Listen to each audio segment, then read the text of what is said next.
Hello everyone and welcome to another episode of the Discomfort-Zone podcast. The idea to cross the ape man with the Anunnaki. Slaves, work animals, created for one person, to unburden the gods. Hello everyone and welcome to another episode of the Discomfort-Zone podcast. I am as always Olev, and it's a pleasure to be here wherever you are. Thank you very much for joining. I really think that I should change that intro now that we've switched over to Drunvalo. Welcome, Crimson Clad, Patient Zero, Rondon, Revised Sociology, Gecko. Wonderful to have you all here in chat already, and I'm glad you could join because this week we have an exciting episode. We are officially going to be starting to go through the book with Drunvalo. So it's an interesting one. We have, as always, a lot to get through, but I've got most of the beginning of the book sort of laid out, and we'll see how many episodes it will actually last, depending also on the conversation. Alien Honey, thank you for joining. Lax, welcome one and all. So, before we get started, I wanted to reiterate something that I mentioned, I think, in the first few episodes, that Drunvalo's style, his writing in his book, is really all over the place. I mean, when we were going through Sitchin's work, it was very easy and very clear to keep the chronological timeline that he worked with, and because of that, it was basically laid out, and I sort of followed his path that he gave in the book. But with Drunvalo, it's a little different, because if you think that I've been all over the place, he is just, every page is a new subject, and he gives these tiny little inklings of information and then moves on. And if you approach the book with some previous knowledge about the subject, then that's okay.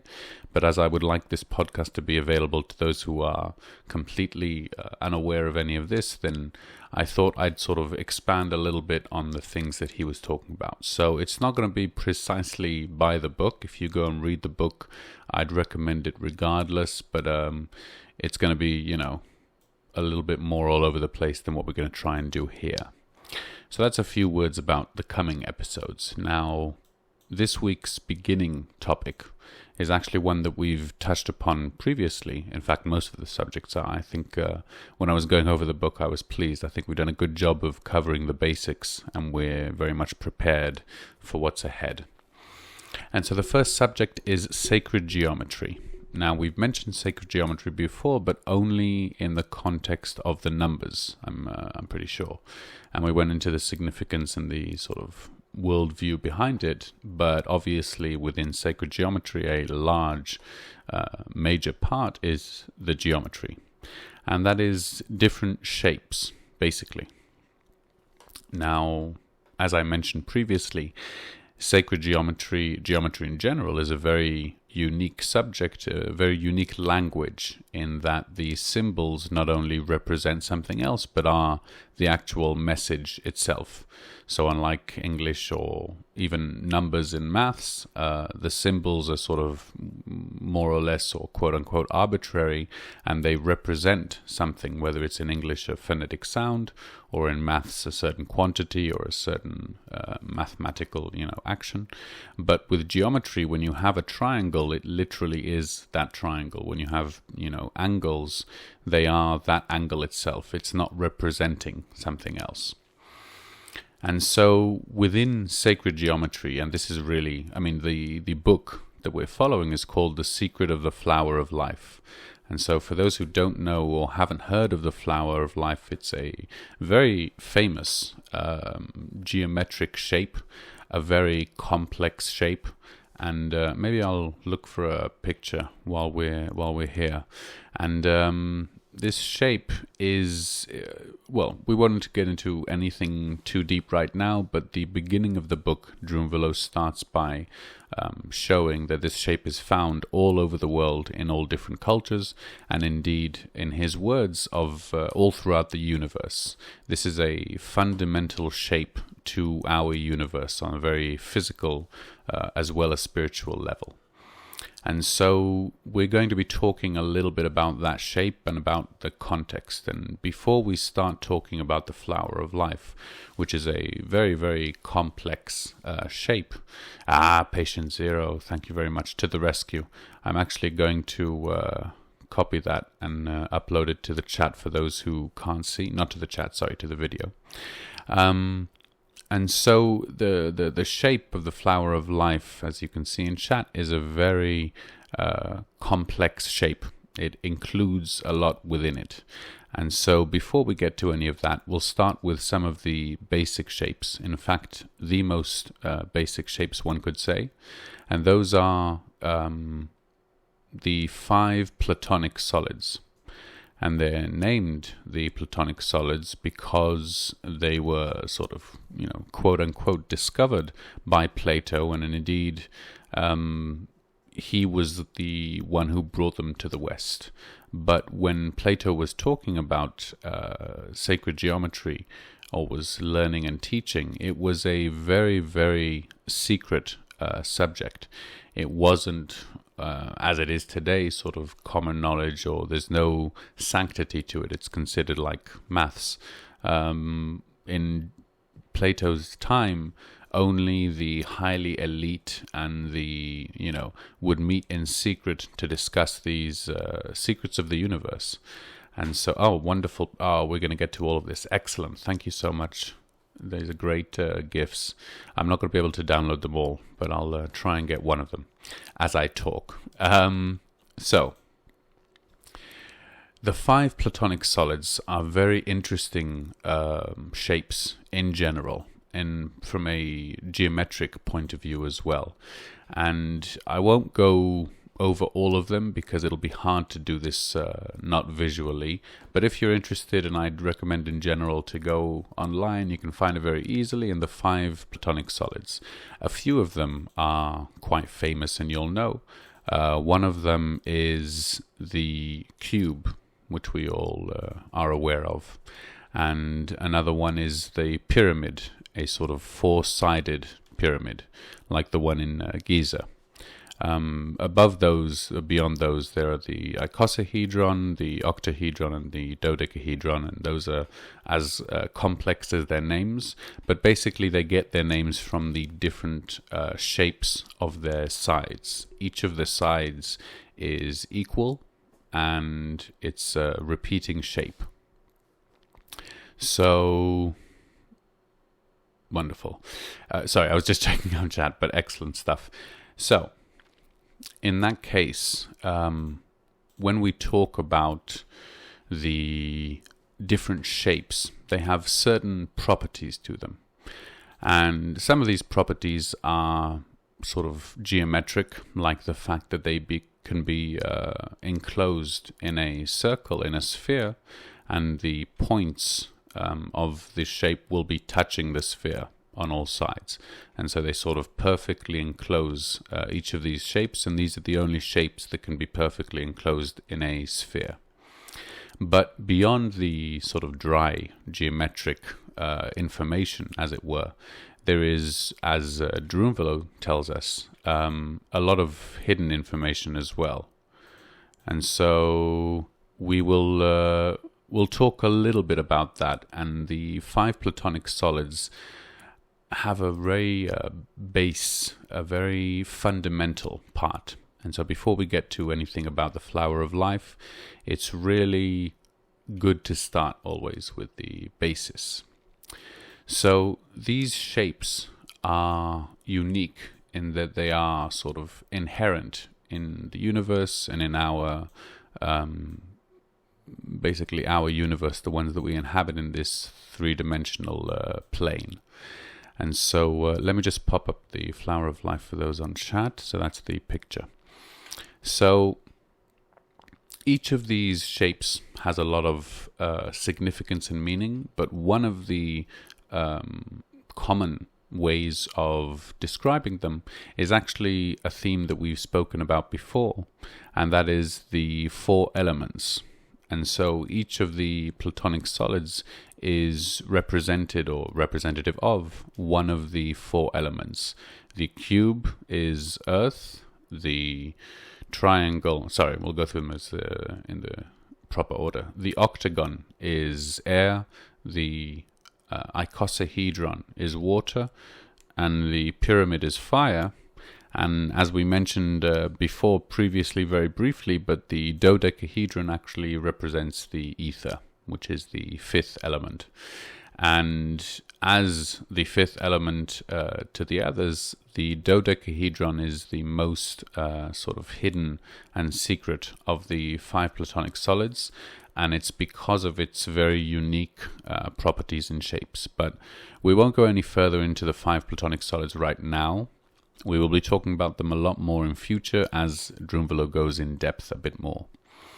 But for now, let's turn our attention to the flower of life. And that name in and of itself is a very curious name. Now, for some of you who are aware or perhaps have thought about it yourself, there is another sacred geometric shape which shares a similar name to the flower of life. And that is the tree of life. And someone in chat even put in the tree of life, which I only just realized.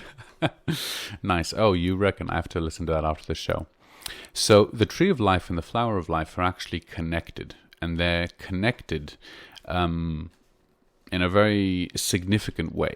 Now, there is a slight problem that we come to here in the podcast, and that is that this is mainly a visual medium. Although I try and include the pictures and some people watch it on YouTube, it needs to be available in audio form alone. Once we talk about geometries, it's very hard to to avoid having to talk about images and the various information that can be found in them.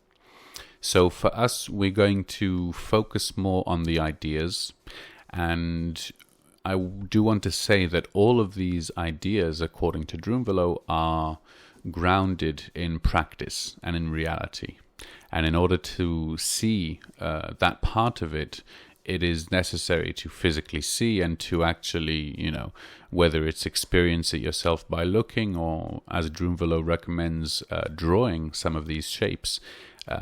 In his words, a lot of his research was done by simply sitting and drawing and creating these shapes and looking at them. So there is nothing that will replace that, but again, in the words of Drunvalo, there is another part of this understanding, which is, the left brain abstract idea, conscious, whatever you want to call it, that part of ourselves which understands not experientially, but also just through thought, which is really all this podcast has been about. So we're going to focus on that side of things. I do recognize and realize that there is a paradox here, talking about sacred geometry, but I'm going to be focusing on the understanding of the ideas that are embedded within. And for any experiential knowledge, I invite you and encourage you to go and try it yourself, and just try even looking at these shapes, drawing these shapes. There's a ton of information online, so help yourself. But for now, we're going to talk about these two shapes, the flower of life and the tree of life. Now, in nature, we have a process which is the flower of life and the tree of life.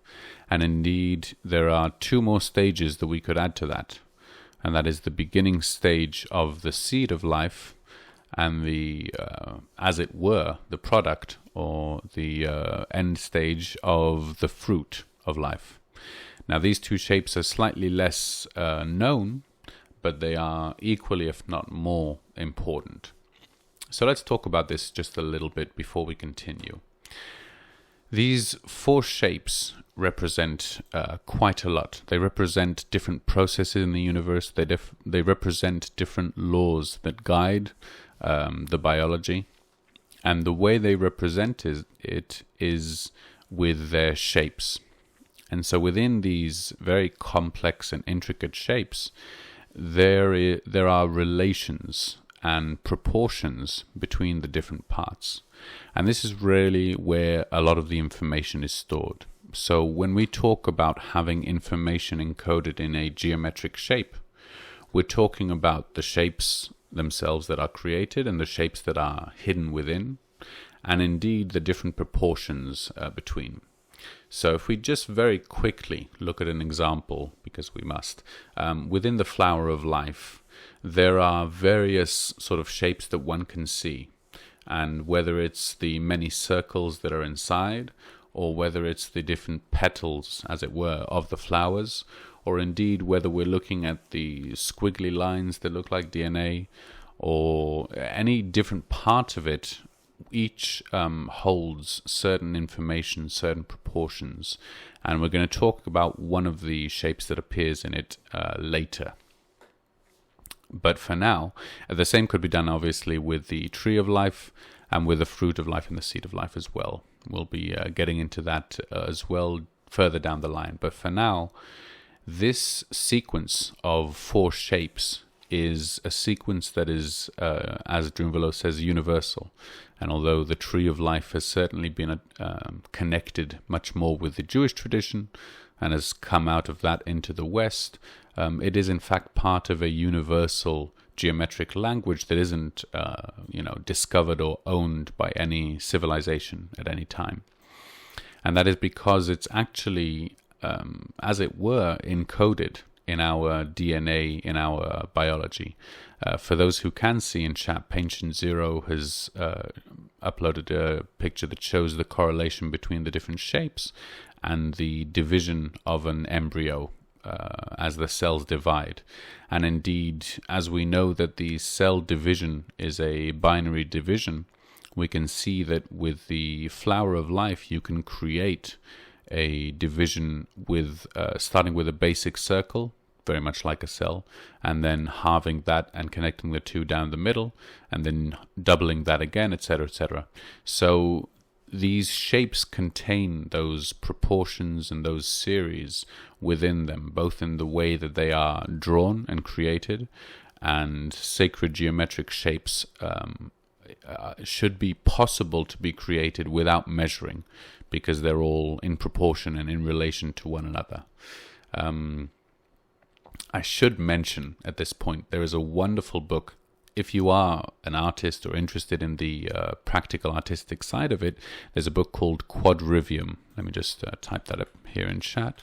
And it's a wonderful, very, very practical book. It's very little theoretical side and very little about the meaning behind it. But if you want to learn how to draw these shapes in order to practice it, it's a wonderful book.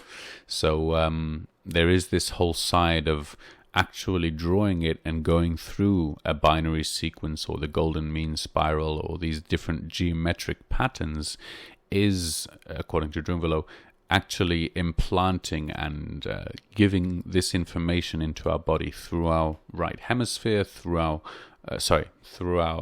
right hemisphere, through our artistic and intuitive side. We're actually soaking in this information by looking at it and by drawing it. And so sacred geometry is very vast, and obviously there won't be enough time in one episode to cover it, let alone just in the beginning. But we're going to be talking more and more about the information that's within the flower of life. And in fact, one of the things that we find is that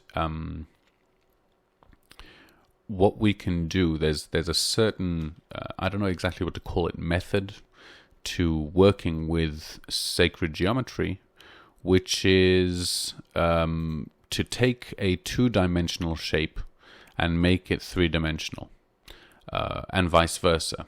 And so there is a relationship between the one angle that we're looking at a shape versus the 3-dimensional representation of it. So very, very quickly to understand, we've actually mentioned this once before in a different context within electricity, where we said that we have a sine wave that's going up and down and a cosine wave that's going, as it were, left and right. And those are two representations of the three-dimensional spiral shape. And so if you want to represent a three-dimensional spiral shape with two axes, you would convert it into 2 dimensions, and the addition of those two will create the three-dimensional spiral. So the same thing is done in sacred geometry. Obviously, the triangle is the simplest, the two-dimensional shapes that we know, being made three-dimensional into pyramids and cubes, a circle into a sphere. But this gets more and more complex as the shapes become more complex. So if we look at the flower of life and imagine instead of those being two-dimensional circles, actually being three-dimensional spheres, it gets a very different properties and qualities to it. So that's just a little bit about what we're going to be talking about further on. But for now, there is a shape that, as I mentioned, but we don't actually have a picture of it. It's the fruit of life. And we don't actually need to see it in order to understand. But what the fruit of life has is 13 circles. And if you take the center point of each of those circles and connect them with a line, you get a very, very complex picture called Metatron's cube. And this is also a pretty famous picture. You may even recognize it if you see it, because it's sort of been reprinted on many places. But this is actually was a very, very, very hidden secret shape that very few people knew about in the olden age. And what's interesting is that we arrive at this shape through a long sequence. So starting at the seed of life, the drawing, the picture, the image, the shape evolves into the tree of life, and then the flower of life, and then the fruit of life. And then from the fruit of life, you can draw all of these lines together, making this shape called Metatron's cube. Within that shape, there are many, many, many different shapes that are sort of quote-unquote hidden. And so the 5 platonic solids, for example, are all within that shape. And many, many different proportions can be found within it. So it's a very interesting and curious shape in general to research. Drunvalo talks about it a lot. We'll get into it more later. But for now, we're going to focus on one of the shapes that appears within Metatron's cube. And that is it's actually called the start-tetrahedron, which is a very fancy name for having 2 pyramids, which are sort of inverted and inside each other. Now, again, we're talking about pyramids, but there is a much more common, I think, famous 2-dimensional representation of this shape, which is the Jewish Star of David, the Magen David. The Jewish Star of David is created very simply by taking 2 triangles and then turning one upside down and putting them on each other. And this is a very famous sort of, obviously, picture that children draw in schools all the time. But, thank you, Patient Zero, that's the one. The 2-dimensional Star of David is actually a representation of the 3-dimensional start-tetrahedron. And the 3-dimensional shape is of great significance to us all. And in order to understand the significance, we have to talk about the reason that Drunvalo wrote the book in the first place, and in his words, the reason that he does all of his work. And that is, he is actually trying to promote a specific technique of meditation. Now, this is the whole reason, in his words, for putting out all of this knowledge and the book and the workshops and doing everything.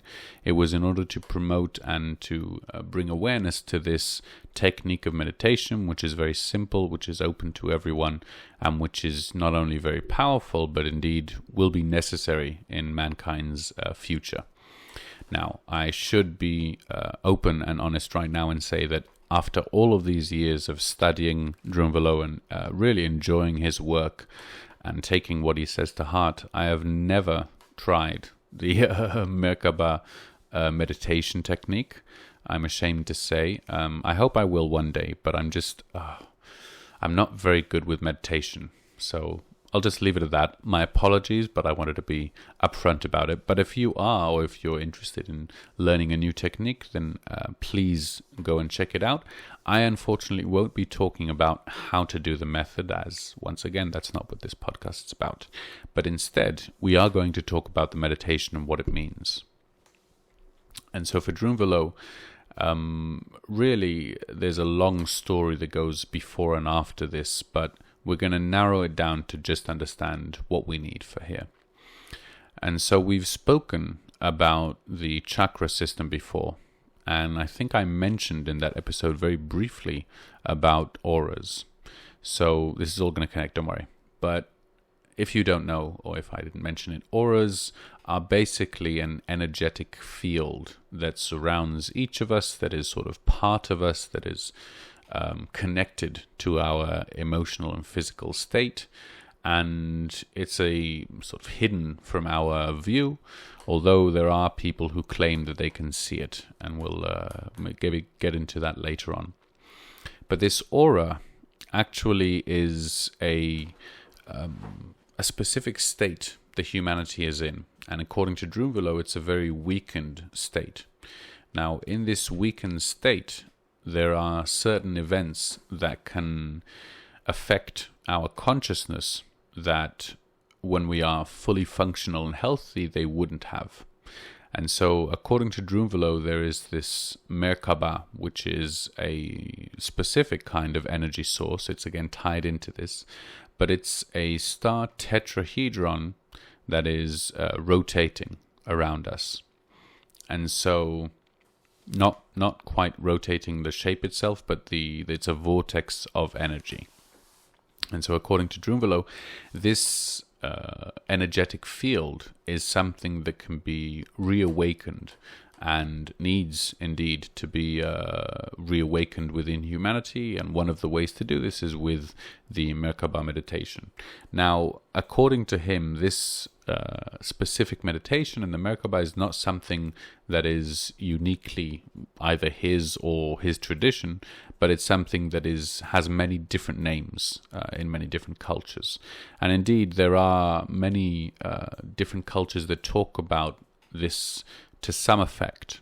Now, according to Drunvalo, this Merkaba is actually the, as it were, transport, the vehicle which is connected, which is tied into the person's consciousness, and the vehicle that they can use in order to physically move both within the three-dimensional realm that we are in, and to change dimensions, to move out of this dimension to another one. So that's all according to him, and obviously this is very, out there stuff. We'll get into the science of it later on, but for now it's important to start with an understanding of the human body and the energies. Wonderful representation, Pishit Zero, exactly like that. And again, you can see that the chakra system is interconnected with this start-tetrahedron. Sorry, I'm talking about a picture in chat. So this shape, the start-tetrahedron, is a shape that we are all sort of contained within from birth. It's part of our body. It's just not our physical body, but our ethereal body is interconnected with it. And with that, there is an idea that has come before non-binary gender roles and all the rest of it, and so it might sound a little outdated, but we're going to be trying to approach it from a very scientific and biological point of view, and that is that when Drunvalo talks about male and female, he's talking about a male categorized body. And so each of the different bodies, male and female, actually has a different direction that the star-tetrahedron is pointing towards. And so if we can imagine that the point of the triangle is directly in front of us, then that is the male orientation. And if the side of the triangle is in front of us and the point is at the back, then that is the female orientation. Now, again, I hope this doesn't cause any discomfort among my listeners. But if we talk about, instead of male and female, the actual forces of nature, the masculine and feminine, then we can see that the point, as it were, the yang, is a more masculine gesture. It's even somewhat more phallic, and the side of the triangle would be a more feminine yin representation. So if that helps you remember, it makes sense, but it's not that important. Just so that you know that there is a different orientation. And indeed, not just the angle, not just the direction, but also within the start-tetrahedron, the energy vortexes are actually spiraling in opposite directions. And so the masculine is traveling counterclockwise and the feminine is clockwise. So just to add that small point. Now, how are we doing for time? Okay, halfway. Excellent. Did I miss anything in chat? If you have any questions or things that I've gone over, then please make sure you send. Okay, let's take this off. So, with as I mentioned, with Drunvalo's book, there's a lot of jumping all over the place. And so there are going to be a few things that I'm not going to mention very as he gives the example, simply because I think it'll be more confusing than helpful. But there is a subject that he mentions right at the beginning of the book, and that is he talks about dimensions, as we have, and he talks about changing dimensions. And the fact that in ancient cultures, this idea of being able to leave this dimension, to travel out of it, was much more common than it is today. Now, for us, in order to understand this, we're going to be talking about it just a little bit, because one of the very important properties of changing dimensions, according to him, is changing at 90-degree angles. Now, Drunvalo mentions angles quite a lot, and indeed a lot of sacred geometry is talking about angles. And one of the things that I was very surprised with was discovering, or sort of realizing one day, that the spelling of the word angels is identical to angles. And according to Drunvalo, that actually has a reason to it, which is that the angles, the sacred angles, were used to guide people back to their bodies, back to this dimension, when people, or if people would get lost, or as they indeed sometimes did, in alternate dimensions, leaving their physical body, meeting some kind of peril or danger. The angles were memorized and then used in order to guide their way back to the body in a non-physical, non-geographical way. But the word angle is actually come to mean angel because of this guiding, helpful spirit that can sort of save you from those dangers. So what does this mean, that changing dimensions is at 90-degree angles? Well, there is actually a very interesting author and indeed a researcher who studied... did anyone else lose sound? Was that? I think everything's okay on my end, so I'll carry on. His name was Victor Schauberger, and he's a wonderful man. I couldn't talk enough about him, and maybe we'll mention him a bit more later on. But one of the very interesting things that he talks about was that the properties of water are very much affected by the way it's treated, and one of the most detrimental things to the water molecules themselves is when they come into contact with something at 90-degree angles. Yeah, Victor Schauberger. And so this sort of puzzled me, and I learned about this before I'd heard about Drunvalo, but when I read about Drunvalo's, this sort of connected. I somehow remembered it. And when we think about water, it makes a lot of sense, because the most impact that will be had by the water comes when it hits something at 90 degrees. We obviously know this when you come straight ahead at something flat out. And so this property that is so destructive in our three-dimensional world is an interesting point of energetic meetings, and there is this very, very large reaction that comes. And indeed, when we spoke about astrology, we mentioned angles a little bit as they are a crucial part to it, and one of the sort of negative angles is the 90-degree angle, as that is something that works against, that comes at the most force and disrupts. And so this same property, when used with certain other parts, in conjunction, is actually the property that allows, as it were, to gain momentum, to crash through this dimension to another one. When I say crash, I don't mean literally. Obviously, this is a technique that's used by spiritual practices, but nevertheless, the fact that it's at 90-degree angles allows the most contact on the smallest, point in order to allow it to go through.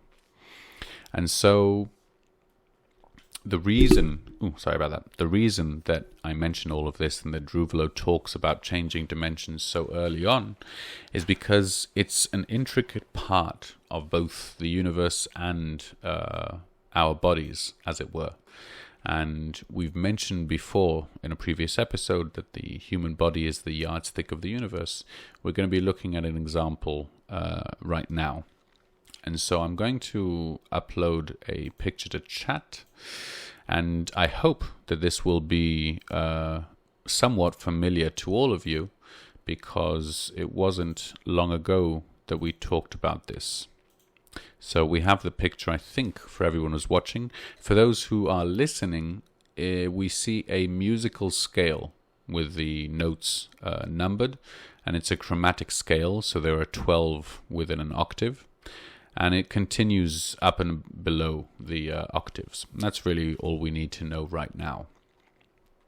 So I hope those who have listened to the previous episode already recognize and know more or less what we're looking at here. But it's a good time to go into it a bit more. And this is actually Drunvalo's picture image. And so what we see here once again is the representation which we can see through the chromatic scale. And that is again the 12 notes, including, as it were, the black keys on a piano, all of the sharps and flats. In total there are 12, and then the 13th is the octave higher. And we can see in the picture that right before the first note there is something called the void or the wall. And again at the end of the octave there is this void and this wall. So this is really what we're here to talk about. When we look at this diagram, we see a representation of both, the musical notes and the different chakras within our body and the system, and indeed the consciousness development, as it were, the different frequencies and the different dimensions that exist. And so each of these musical notes, as it were, can be thought of as a different dimension, because very much in the same way as notes are, it's a different frequency. And so we spoke about the fact that this dimension is a certain dimension on a certain frequency, like a radio, like musical notes. And if we were to change frequencies, if we were to interact with a different frequency, we would be changing dimensions. And so within this diagram, we're going to be thinking, or I want you to think, remember all of these different levels that are the same. Okay, this pattern of 12, this void before and after, are all simultaneously occurring. Okay, so what do we have? We have a person who is born, and his chakra system begins developing. And as we go through life, we actually sort of open up more and more of the chakras. This in psychology is known as sort of a development. So when we look at child development, we see that communication is something that comes only at a certain time when the brain has developed enough. This is also occurring in the chakra system. The base chakra, the root chakra, deals only with survival. There is no sort of love or empathy or obviously self-expression in that sense. It all concentrates on survival and getting what it needs. And then as children develop, they learn about the other, they learn about societal connections, they learn about their expression, themselves, etc., etc.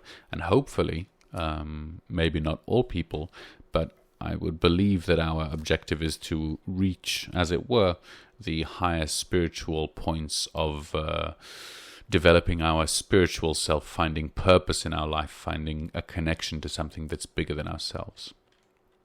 But what's interesting about this image is that before the first note chakra, there is this void.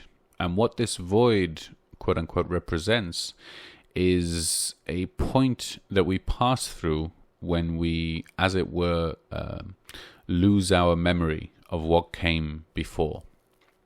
And so this void is a curious part of reality, of our universe, of our existence. And it's something that is a bit hard possibly to grasp at first. But it really is the sort of nothingness that we could imagine that comes in the spaces, as it were, in between the notes. And so the importance of this void is, well, it's manifold, but one of the things it talks about is, it answers, is the reason that our lifespan, our current,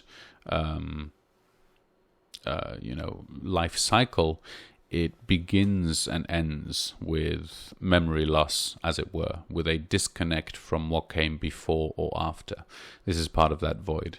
And if you recall in the 12 chakra system, I mentioned that one of the chakras is actually a sort of hidden step, as it were. There are these physical steps that are put in place, these voids, in order to prevent opening up too many parts of ourselves too quickly before we're fully developed and ready to deal with it, as it were. So again, these are the smaller voids in between, and the last void, as it were, cannot be crossed until the 12 chakras have been activated. So we can think of these voids both as reset buttons, as it were, and as sort of safety precautions that are put into place in order to purposefully retard the progression until everything is ready to progress together. Everything is aligned, quote unquote, as it were. So when we're going to be coming to this more and more, and indeed there is this black third note that we haven't mentioned, which is another sort of smaller void in between, and there are overtones that we haven't talked about yet. But for now, I want us to focus on this part of it, which is the void, because on top of everything else, there is, according to Drunvalo, this occurrence that happens once every a few thousands of years. I can't actually remember exactly the number, but it has happened before and it will happen again. And what this is the event that in some cultures have been called sort of a darkness that falls on the land. Whether it's in the 10 plagues of Egypt or in the Mayan cultures, they have 3 days of no light. But according to Drunvalo, at this point, there is a disturbance in the Earth's magnetic sphere, and this disturbance causes our consciousness certain problems. And so it's a sort of void that washes over, that resets everything. Now, according to Drunvalo, this is actually what happened in the beginning that sent humanity from, quote-unquote, the Garden of Eden to our current state of progression, where we forgot our abilities and who we really were and started behaving in this way. And that is the reason, according to him, that we need to meditate and activate our Merkaba, because this functioning start-tetrahedron of energy, the Merkaba around us, is what can help protect us when this void comes. So, okay, let's see, 15 minutes. I feel like we might have raced through some of that towards the end. Are you guys following this? I can see we've got a lot of people in chat. Wonderful to have you, Hoy Sneki. I didn't welcome you. Thank you very much for joining. Frankie1. We have... Okay, I think because we have another big subject, but I think we're going to save that for next week. We're going to be talking about a bit more of... astronomy really, but the precession of the equinox and the different yugas and the Sirius star system, etc., etc. So, okay, good, because I sometimes don't know if I'm a little bit too much over the place. This all sort of fits together, but it takes a while to see all of these pictures in of each other, So in the very same way that with sacred geometry, when we look into a shape, we can see lots and lots of different shapes, and we probably won't see some of them until we're told to look for them. So that's how, I wouldn't want this podcast to be too cryptic for those who are listening. So I'm glad that at least those in chat, and for those at home, if you didn't understand anything, I apologize. You can always comment or let me know. Okay.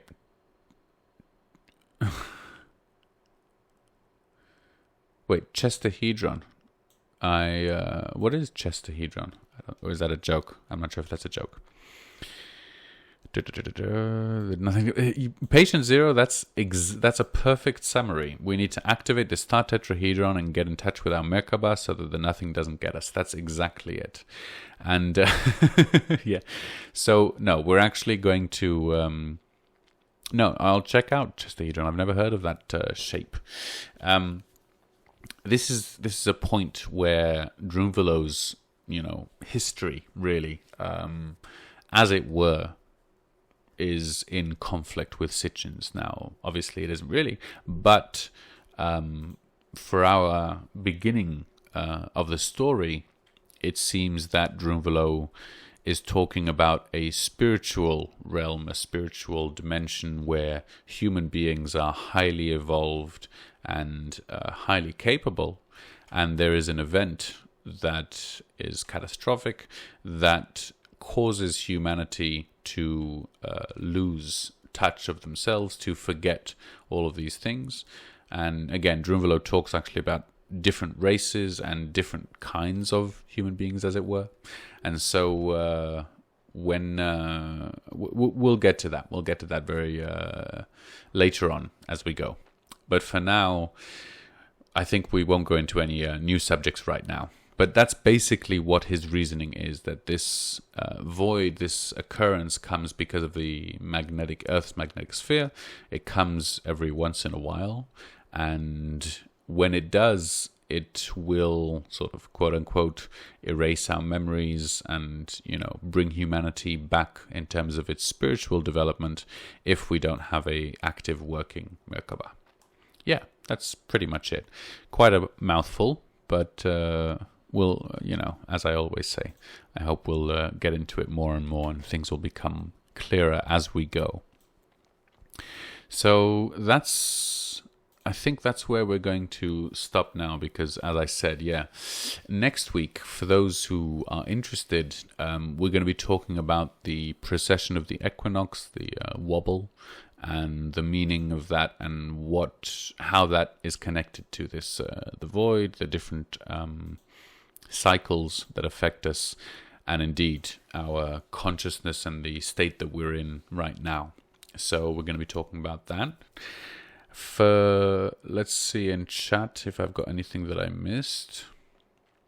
So, I hope you nice. You're staying with us, Neki. It'll all become clearer the more we talk about it.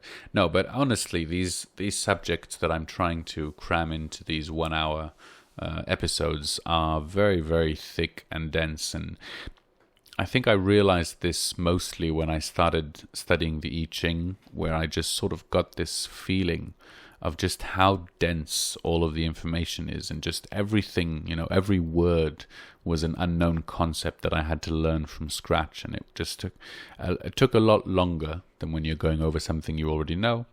But at the same time, it's sort of this vast wealth of knowledge that's uncovered that suddenly comes. So it's, I hope it'll be worth the journey, but I really do believe that it is. It's just that a lot of these concepts and a lot of these ideas are obviously very, very foreign to the way we think, and certainly the way I used to think about things. So, stick in for, oh, thank you, Randon. Alien Honey, thank you very much. Yeah, we'll get into the thick of it as we go, I promise. And of course, this is, we're just talking about the first two of our researchers. We're going to be talking about Gerald Clark and Michael Tellinger in future. So there's a lot to look forward to. As for this episode, I actually do want to spend the last few minutes that I've got is just to go over some of the things that we glossed a little bit, since we've got a little more time left. Changing the dimensions. What Drunvalo actually brings as an example is drawings that are found in Egypt, obviously from many millennia ago, where there are these very curious, they look like bicycle wheels, wheels with spokes, many different spokes in them, many spokes in them, and he took this picture, this image, as a representation. And I won't go into the whole explanation, obviously it's even harder without the book, without the image, but basically what he said was that these Egyptians were writing the proportions and the maths that were needed in order to physically change dimensions with your own body.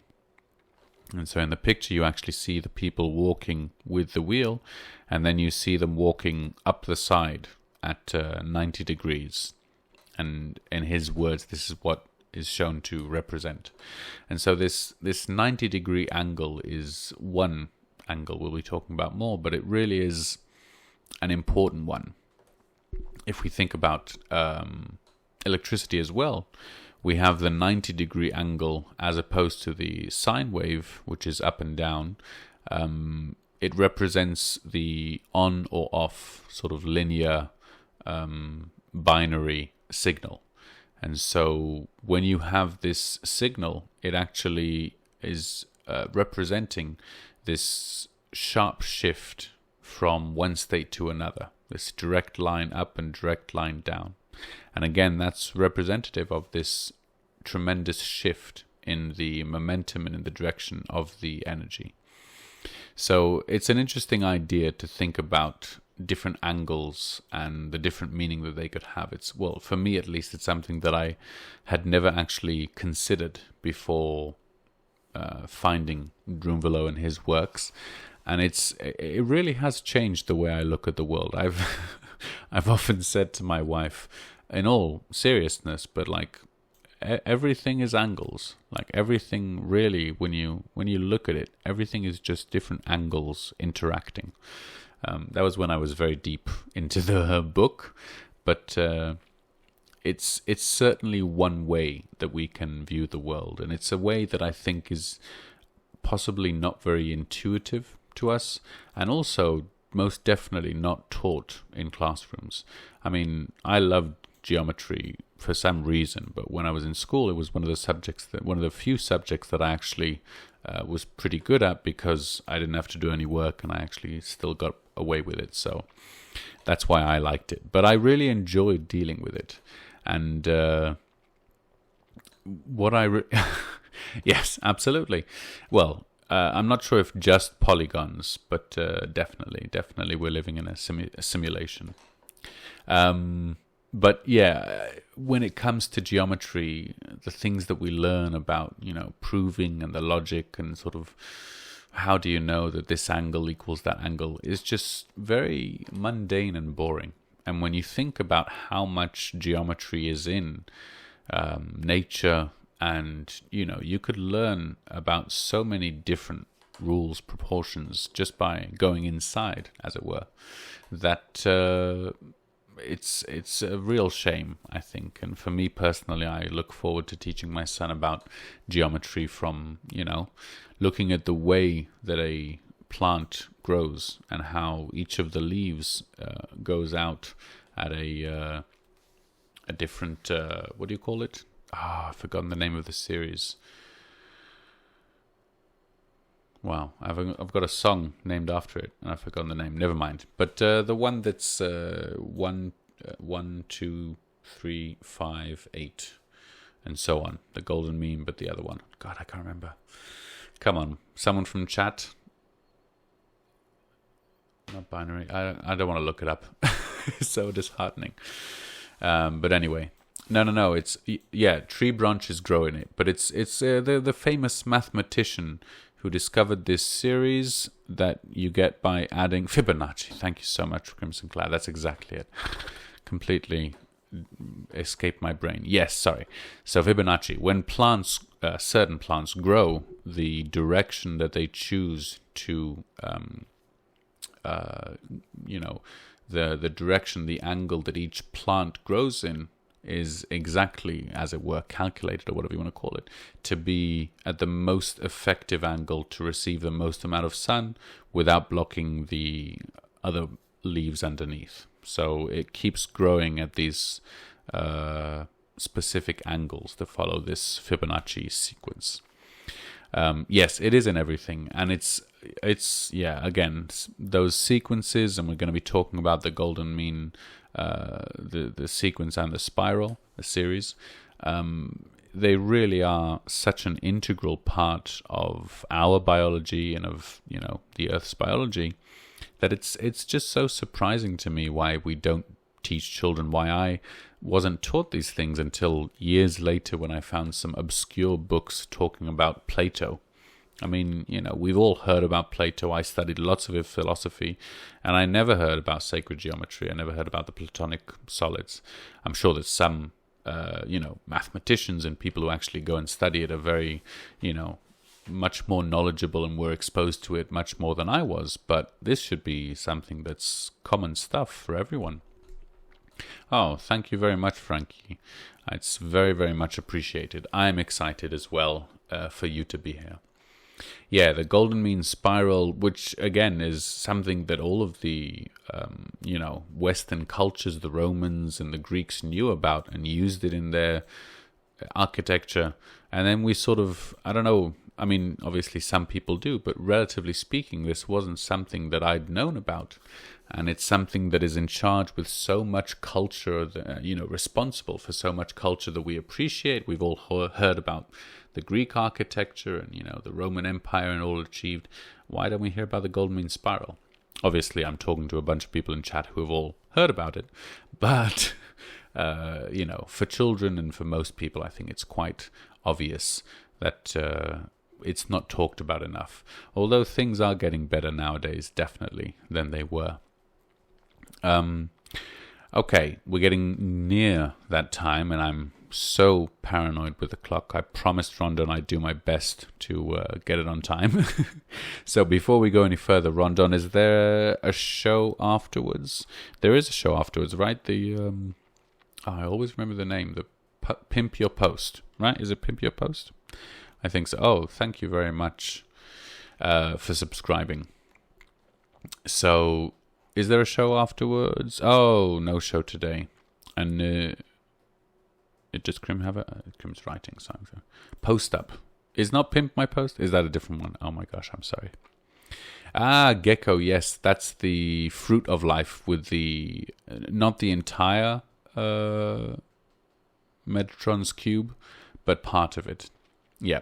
If you connect all of those centers, then, yeah. Crim, you do have a show. Excellent. No. Of course. Crim has a show in 2 hours. So make sure you're here for that. And yes, I think that is it from us. So thank you very much for joining me. I've been Olev. I hope you had a good time. And I hope to see you in future shows. Until then, have a good one.